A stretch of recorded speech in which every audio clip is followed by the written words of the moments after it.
Did you call him a the child? Did you call the child the word? It is my own business. You call him a Okay, why don't you have the boss to say it right now again? Okay. Alright, that's what you say. You don't go digging through people's you dumb. Nobody digging to your A little kid just did, you dumb. That little kid, you call him a Yeah. the little child? What if he acts like one, he's gonna... Are you about to hit him? You chase him here? He took my son's stuff. So that gives you the right to call the child 5-year-old and the N-word. If that's what he's gonna act That's like. what you're gonna call him. That's what he's gonna act like. You know, that's a hate speech. And you can be that. I don't give a Huh. Okay, we'll see about that, what the internet has to say about you. I can't just believe it. I would never understand the rage when it comes to these people. Like, now it has reached a point that you call little babies, you call children the N-word simply because the child with autism, you know how children with autism, even normal children, you know, they can play with anything, you know. I mean, diaper bag. Seriously, you told the guy, the little child was gonna steal a diaper bag, and the only thing you could do was to call him the N-word. You could possibly would have just said, okay, hey baby, bring back my bag, or drop the bag, okay? You know, come on. And the fact that you're a mother, I would think you come from a place of love, from a place of understanding, because you know how toddlers are. Toddlers will do the most daunting things, you know, just for fun sometimes, because they are children, they don't know any better. But as an adult, I would expect that you would step up, right? And the fact that the child has autism, I mean, come on now. Welcome to my YouTube channel. If you're just joining for the first time, thank you for stopping by. But please do me the honor and hit on that like button, share and subscribe to this channel as not to miss any of my videos. And if you think this kind of content rhymes with you or is something that you would always want to see, please don't forget to always come back for more videos. But don't forget to share. Okay, let's continue with the videos. In light of the woman who called the 5-year-old child an N-word and raised $250,000, I want to tell you about deep-rooted racism and someone I used to speak to who had this deep-rooted racism. 5 years ago, I was a lot more open-minded for why somebody would want Trump in office. I didn't think they were a bad person. I figured they probably have their reasons and their beliefs as to why they think he's the best candidate. So I had a friend who was a Trump supporter. One day he shows me a video of a white guy calling a black woman the N-word multiple times. He goes, "Have you seen this video?" I said, "No, I haven't. This is horrible." He said, "Yeah, but he shouldn't have lost his job over it." I said, "Why would you say something like that? This was horrible. He should have lost his job. This is inappropriate." And he was working while he did it. He's like, "Yeah, but you know, we all make mistakes. And to tell you the truth, be honest, everybody says slurs when nobody's around. I don't. So the odds of you getting me on camera calling someone racial slurs is never going to happen because I don't do it in private. It's not a natural response for me." This situation that reminded me of that guy taught me a lot about deep-rooted racism in white America. They're brought up, their families are like this, their friends are like this. This is normal behavior to them. This hate, violence, and hostility they've been painting other people as having, or other cultures as having, is their culture. And I want to reiterate, this is racist white culture, but it's so abundant that it's the norm for way too many people. To the point, they just raised $250,000 for the woman that called a 5-year-old the N-word. They feel sympathy for her because they relate to her. They're like this. This racist culture will only continue in family households that teach things to their kids like she's teaching to her kids. And they all support it together. They're keeping it alive. These racist people will violate your space. You respond by defending yourself, and they call you violent because you won't take their mess. And it makes them angry. These are households with no accountability and want to face no consequences for anything they do. So when they say you have a victim mentality, they're talking about themselves. They've been doing it for years. The victim mentality just raised $250,000 for calling a 5-year-old the N-word with autism, by the way, and saying that's what he is in front of her children. The crazy part, I just made a video 2 days ago titled "All Black People Can Relate to This Video" about being black in America and trying to discern what's racist and what's not because they're so nice about their racism. This is normal to them. And I read your comment. And some white people were in the comments. And thank you for your comments, because they were saying when I was younger, I took a few college classes and I learned about my deep-rooted racism and I had no idea I was doing it. This is an upbringing thing. This is racist white culture. And those that choose to keep it, choose to keep it. And those that fight against it, oh, we love y'all. Racism's so stupid, it's been stupid. I've never been taught it. I've never been taught it. It's only happened to me. I was a kid trying to gain racist white approval because that's the only way to be treated the same as everybody else in America. And it's not the same. It's still not the same. Didn't say white approval, I said racist white approval, which taught me to hate myself because racist whites hate anything of color. And at that moment in time, they really hated black people. I couldn't tell you why. Everything they're mad at, they did. Every single thing they did. No accountability for the consequences of their actions. Racist white households. Now we're removing critical race theory, which teaches things like what I'm telling you right now. We're removing African studies classes, which teaches things like what I'm telling you right now, because it's important for us to move forward, dismantle it, and get rid of it. And it came back with one person, and it's stronger.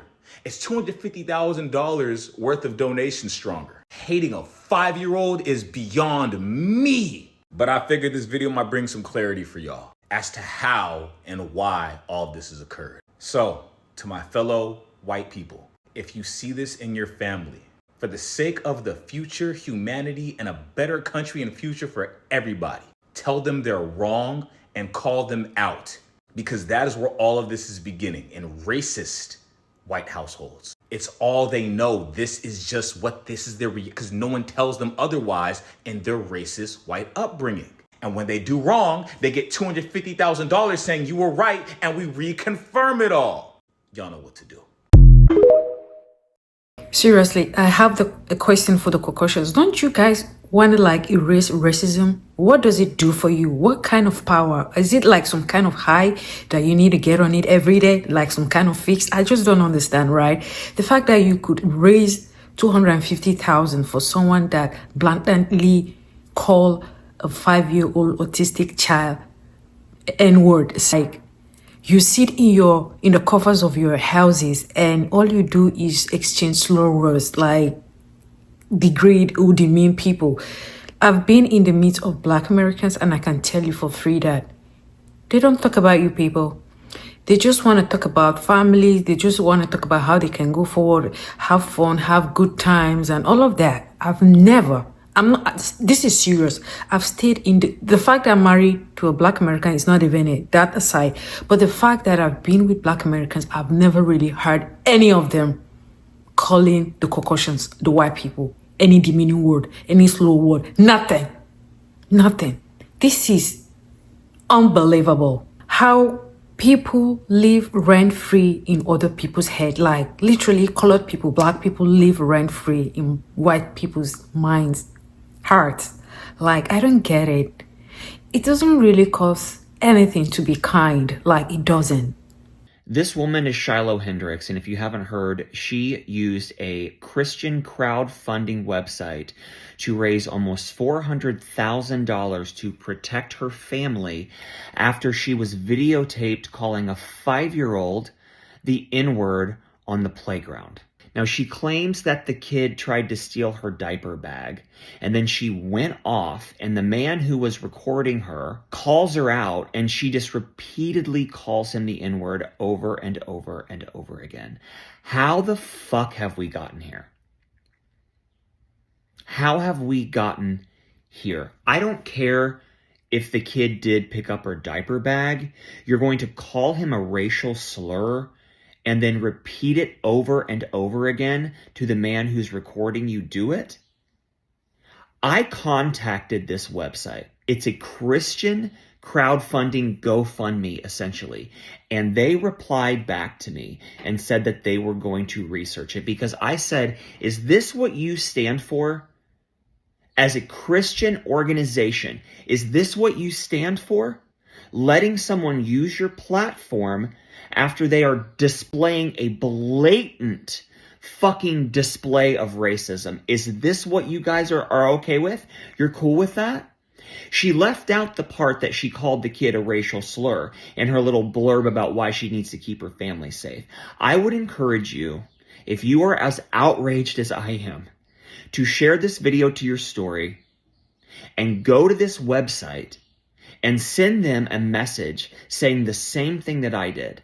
Is this what you are okay with? This is what you want people to use your website for? Because I can tell you this, if that's what they're okay with, that is absolutely not fucking Christian. And I am tired of people being racists and awful fucking people and doing it in the name of God. This is absurd. This is unfucking acceptable. A Christian crowdfunding give her the opportunity to gather this much money. So I don't understand with all these crowdfunding websites, do you just like allow people to just like, you don't do proper background checks on why they want to do crowdfunding? Like you just give them the opportunity, you give them the platform, and then you allow them to, do whatever they want to do? I need to understand something really. Serious question. Do white people have anything better to do than to just with anyone that isn't white?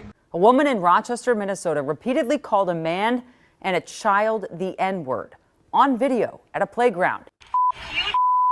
Okay. All right, that's what you say. That's a hate speech.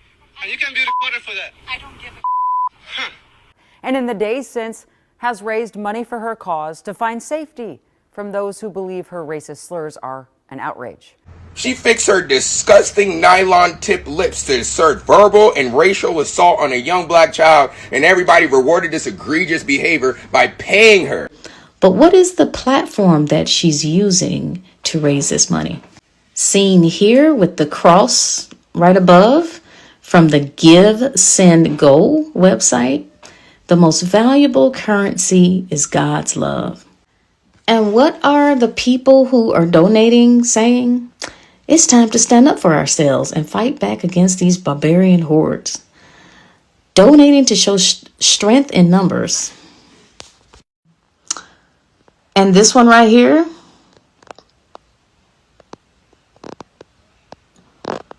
from White Man's Burden. And we all know what they were trying to say right there. This one here, good for you. The white guilt days are coming to an end. I would just consider myself white American. It's just the norm. To be white is the good thing. It's the default race. You kind of get this feeling as you grow up that things belong to you. I won't have to deal with prejudice that someone who's Asian, someone who's black, someone who's Spanish should have to deal with. That's my privilege as a white person. It's but it's true.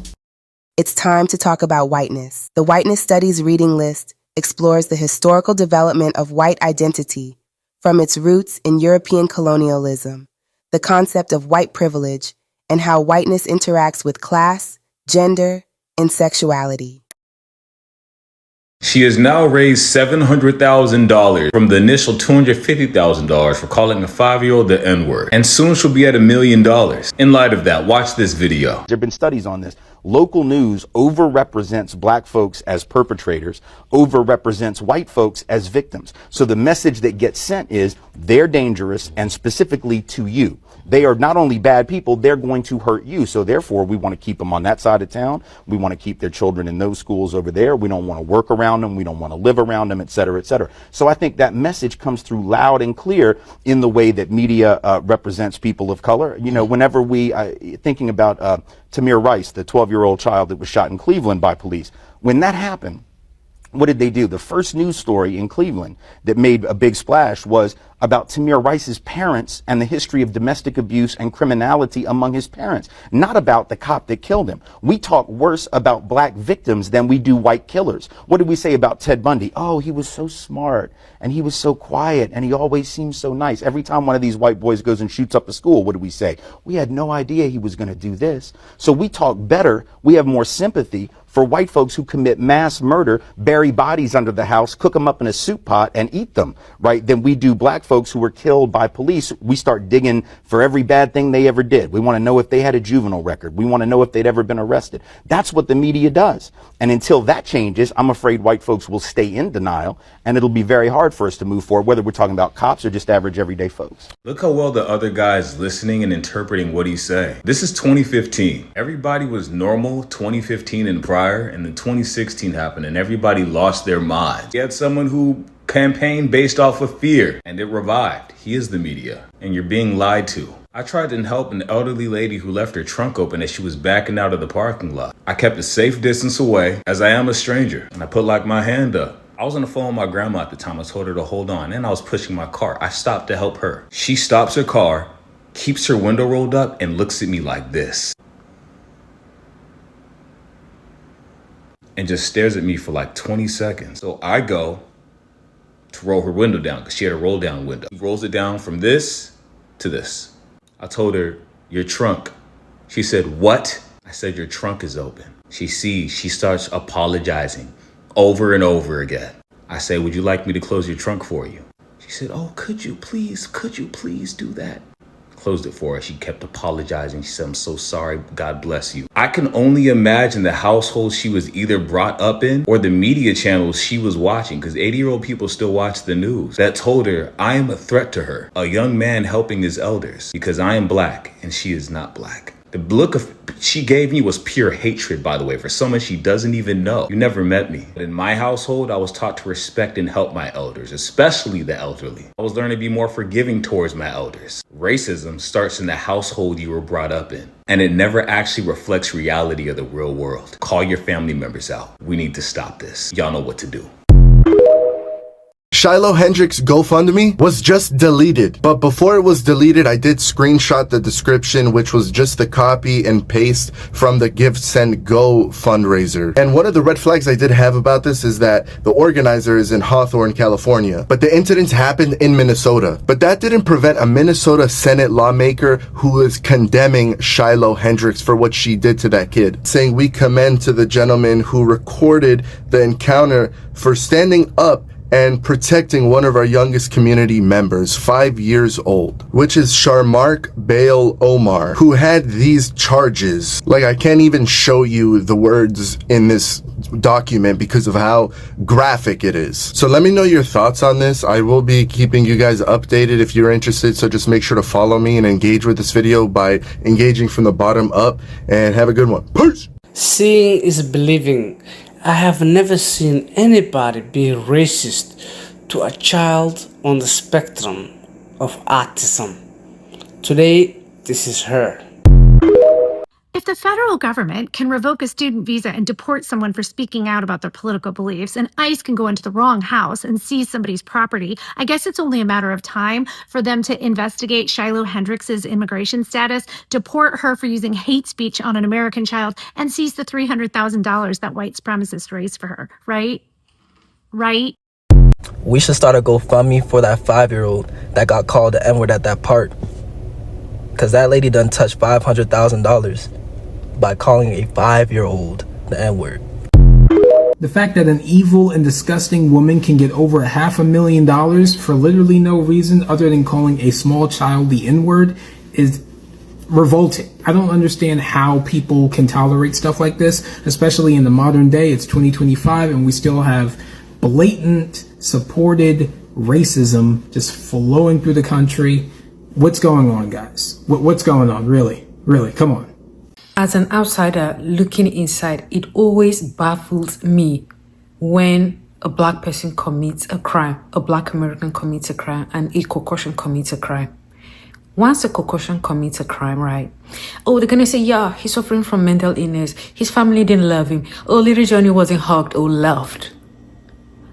Or little Johnny, he couldn't have done it. He's been a good boy. He's so good. He's not the little Johnny we know.